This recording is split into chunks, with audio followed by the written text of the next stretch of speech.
प्यारे बच्चों, second part में हमने अरिथमेटिक प्रोग्रेशन का 5.2 का क्वेश्चन नंबर 5 तक हम कर लिए थे। ये क्वेश्चन नंबर 5 तक यहाँ तक हम कर लिए थे। तो अब हम क्वेश्चन नंबर 6, ये वही एनसीईआरटी के 5.2 के क्वेश्चंस हैं। तो हमें क्वेश्चन नंबर 6 करना है। देखिए क्वेश्चन नंबर 6 में क्या रहा है कि ये जो 1-150 है, ये इस श्रेणी का टर्म है भी या नहीं भी। तो देखिए इसे पता करने के लिए हम अगर इसको इस श्रेणी का कोई टर्म मान लेते हैं, मान लो इस सीरीज का ये कोई टर्म होगा, मान लो nth टर्म होगा, तो अगर n की वैल्यू इंटीजर आती है, क्योंकि भाई नंबर तो इंटीजर्स में होते हैं ना भाई, कौन सा 22th term, second term, 5th term, ऐसा तो नहीं होता ना 5.5 टर्म, 5.5वां पद है ना, 5/3 टर्म, ऐसा नहीं होता ना, 1/3 टर्म निकालो, ऐसा नहीं होता ना, 5th टर्म, 6th टर्म, ऐसे इन नंबर ऑफ इंटीजर्स में आता है। तो अब इस n की वैल्यू हम यहाँ पे पता करेंगे कि n की वैल्यू कितनी होगी। देखिए इस AP में a की वैल्यू हमें दिखाई दे रही है, साफ 11 है। ओके, जब d निकालना है तो हम सेकेंड टर्म में से फर्स्ट टर्म घटा देते हैं, -3 आ गया d। समझ आ रही है बात। अब इस 150 को भी the nth term of AP, इसको nth टर्म मान लेते हैं और फॉर्मूला रखते हैं a + n-1 इंटू डी में। ये रखने के बाद d की वैल्यू -3, ये रखने के बाद -3 के अंदर मल्टीप्लाई करें 11 -3 n और -+3, तो हमें 3n की वैल्यू निकालने, बाकी सबको उधर ले जाते हैं, 11 और 3 14, और उधर जाके -164 क्या हुआ देखिए, यहाँ से आया -3n इज इक्वल टू -150 और -11 और 3 14, तो ये हो गया -3n इज इक्वल टू -164। समझ आ रही है बात। तो यहाँ से आ गया -164 इज इक्वल टू 3n, तो यहाँ से n इज इक्वल टू 164/3, और भाग करने पर क्या आएगा, 3 × 5 = 15,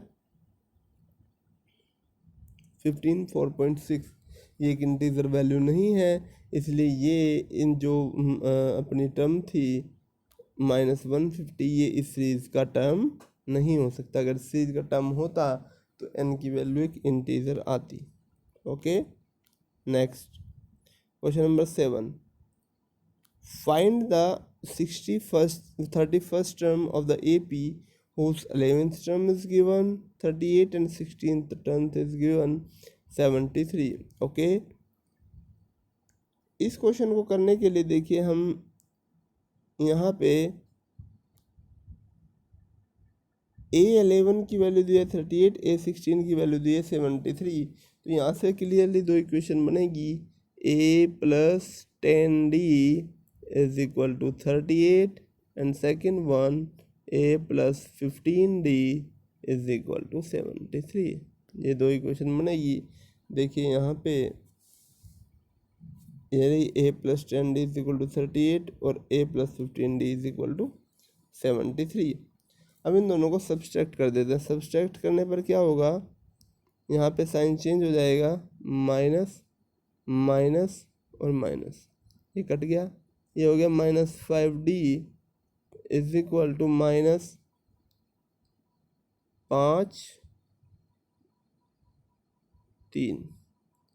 तो D इज इक्वल टू आ गया -35/-5 और D इज इक्वल टू आ गया 7। देखिए D की वैल्यू 7 आ गई। अब D की वैल्यू उठा के आप इसमें रख दीजिए, इसमें रख दीजिए, किसी भी एक इक्वेशन में रख दीजिए, तो A की वैल्यू आ गई -32। तो करना क्या था, 31st टर्म निकालना था। 31st टर्म क्या होगा, A31 is equal to A + 30D। तो A31 is equal to A की वैल्यू कितनी थी, अभी आई थी ना मैंने निकाल के, -32, ठीक है, +30 × 7, तो -32 + 210, ठीक है, और ये आ जाएगा आपका 210 178, तो 31st टर्म क्या हुआ 178। ओके, नेक्स्ट क्वेश्चन को देखते हैं।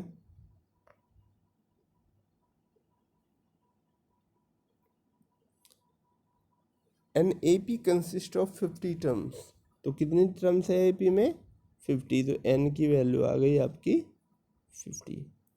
विच थर्ड टर्म इज द 12, जिसकी थर्ड टर्म यानी कि A3 इज इक्वल टू 12, ये देखिए आपको, और A50 एंड लास्ट टर्म का मतलब 50th टर्म, तो A50 इज इक्वल टू 106।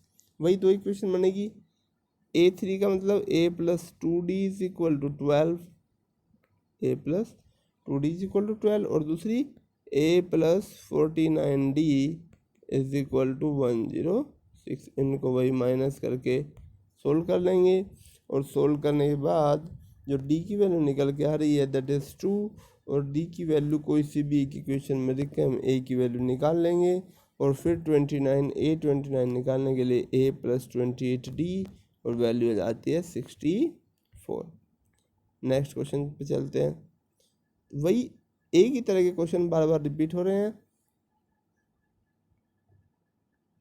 ठीक है। थर्ड टर्म दी हुई है और नाइन्थ टर्म दी हुई है, तो दो इक्वेशन बनेगी ऑब्वियसली, वही पुराना वाला काम।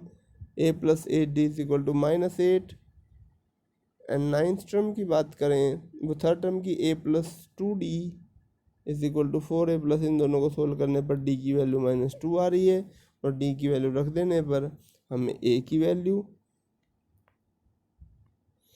आप स्क्रीनशॉट भी ले सकते हैं, हमें A की वैल्यू मिल जाएगी। A की वैल्यू जो कि हमारी 8 आई है, और फिर हम निकाल देंगे जो भी हमें निकलवाया हुआ है कि 15 प्रूव कीजिए कि 5th टर्म क्या कह रहा है, देखिए which term of an AP 0, यानी कि nth टर्म 0 होगी तो n की वैल्यू हमारी 5 आ गई। इसका मतलब जो 5th टर्म होगी वो 0 होगी। समझ आ गया?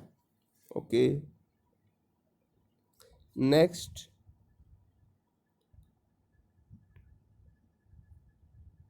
हमें दिया हुआ है कि किसी सीरीज की 17th term exceed it's 10th term, यानी कि A17 जो है वो A10 से 7 ज़्यादा है, ठीक है। तो A17 A10 से 7 ज़्यादा है, यानी कि A17 minus A10 is equal to 7, A+16D A+9D तो हम लिखते ही हैं। यहाँ से सोल्व करके D की वैल्यू 1 आ गई, तो कॉमन डिफरेंस कितना आ गया 1। नेक्स्ट,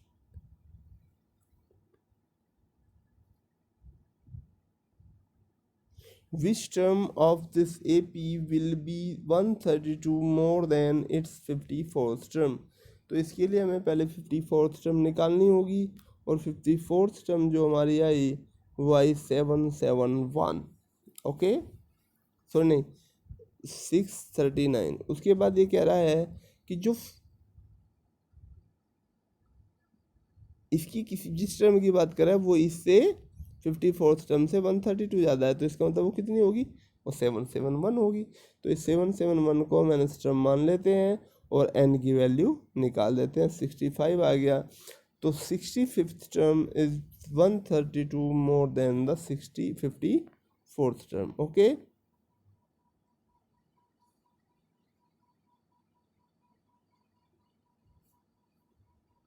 समझ आया? चलिए,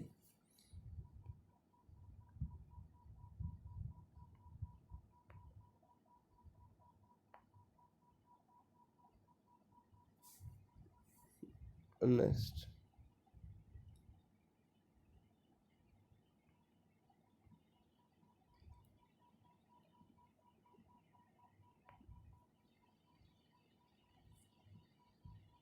12th क्वेश्चन देख लीजिए। 12th क्वेश्चन में कह रहा है कि 2 APs हैव द सेम, ये बहुत बड़ा इंटरेस्टिंग सा क्वेश्चन है। 2 APs have the same common difference, यानी कि दोनों की D की वैल्यू इक्वल है, और but their difference between their 100th term is 100, तो what is difference between their 1000th term, okay. तो हम देखिए हम 2 AP मान लेते हैं, ठीक है, जिसका पहला term, let the first term of these APs are A1 and A2 respectively, दोनों के बीच की जो ए फर्स्ट टर्म है वो पहली वाले की A1 मान ली, दूसरी वाले की A2 मान ली। तो देखिए कॉमन डिफरेंस दोनों का इक्वल है, तो A100 is equal to A1 plus 100 - 1 होगा, डी होगा। एंड 100 टर्म निकालना, तो ए हो गया A1 प्लस 99D। ये फर्स्ट AP की बात है, हमारे पास यहाँ 2 AP है। ऐसी इसका 1000 टर्म कितना होगा, ए इतना होगा, ठीक है। अब सेकेंड AP की बात करते हैं, तो उसका 100 टर्म कितना होगा, A2 प्लस 99D। 1000 टर्म कितना होगा, A2 प्लस 999D। यहाँ तक कोई दिक्कत नहीं। कॉमन डिफरेंस दोनों का इक्वल है, तो यहाँ 100 टर्म, तो तीज AP 100 कॉमन डिफरेंस, जो डिफरेंस है दोनों टर्म के 100 टर्म्स के बीच वो 100 है। तो पहली वाली का 100 टर्म चाहिए, दूसरी वाले का 100 टर्म ही है, तो दोनों के बीच का डिफरेंस 100 हो गया, और यहाँ से A2 माइनस A1 आ गया 100, ठीक है। दूसरा डिफरेंस बिटवीन 1000 टर्म क्या होगा, ये होगा ऑब्वियसली। तो A1 माइनस A2 आया, तो A1 माइनस A2 वैल्यू में पहले पता है 100 है, तो इसका मतलब the difference between 1000th term of AP will be also 100। जो 100 टर्म का था वही 1000 टर्म का होगा। और the next question, how many 3 digit numbers are divisible by 7। तो देखिए 7 की 3 डिजिट नंबर की हम बात करें, तो पहला 3 डिजिट नंबर कौन होता है, 100। इसके नीचे तो हम जाएंगे नहीं, और ये 7 से डिविजिबल होगा नहीं। तो इससे जो जस्ट अगला नंबर होगा, जो 7 से डिविजिबल होगा, वो AP का फर्स्ट टर्म होगा। तो देखिए जो 105 होगा, पहला 100 के बाद पहला ये टर्म है जो 7 से कटता है, तो जो AP है वो कितना होगी, AP का फर्स्ट टर्म हो गया 105। अगला टर्म ऑब्वियसली 7 के बाद होगा 112, बाद 119। तो यहाँ कॉमन डिफरेंस जो आया वो D, वो 7 आया, क्योंकि 7 का डिफरेंस है टर्म में, ठीक है। तो हमारी जो टर्म आ गई वो आ गई 105, 112, 109। और अब लास्ट टर्म की बात करते हैं। 3 डिजिट नंबर ख़त्म होते हैं 999 पे, और ये 7 से कटेगा नहीं, तो इससे पहला जो नंबर होगा जो 7 से कटेगा, तो हम इसको 7 से डिवाइड कर लेते हैं।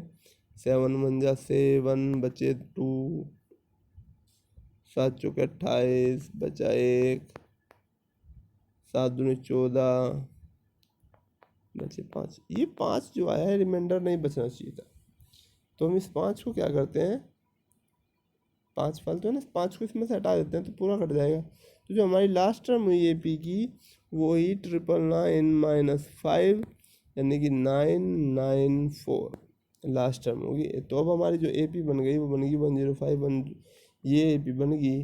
और इसमें नंबर ऑफ टर्म्स हमें निकालने हैं, वो पूछा है ऐसे कितने नंबर्स हैं, तो इसको AN मान लीजिए, ठीक है। A और D की वैल्यू हमें पता ही है, तो AN ये हो गया और ये AN हो गया, तो हम N की वैल्यू 128 आ गई। इसका मतलब जो 128 डिजिट्स हैं उसके बीच में 100 और 1000 के बीच में 128 डिजिट ऐसी है जो 7 से डिविजिबल होगी। ओके, समझ आया, ठीक। यहाँ तक का हमारा जो खेल था वो यहीं तक था। अगला क्वेश्चन जो हमारा होगा,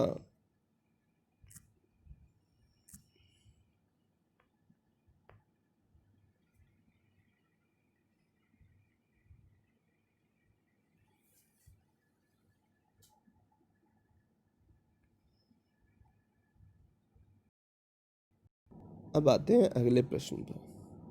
अगला प्रश्न ये हमारे सामने है, ये कह रहा है how many multiples of 4 lies between 10 and 250।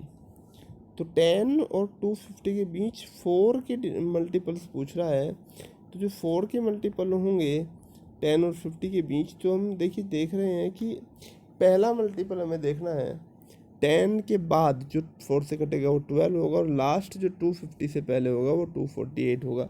आप वही डिवाइड वाली प्रक्रिया 4 से भाग करके अपना सकते हैं। तो A1 की वैल्यू, A की वैल्यू 12, AN की वैल्यू 248, और हमें पता है obviously D is equal to 4 ही होगा, क्योंकि 4 से डिविजिबल पूछ रहे हैं तो 4 का डिफरेंस तो होगा ही। तो यहाँ से सोल्व करके एन की वैल्यू आती है 60। Okay, next question.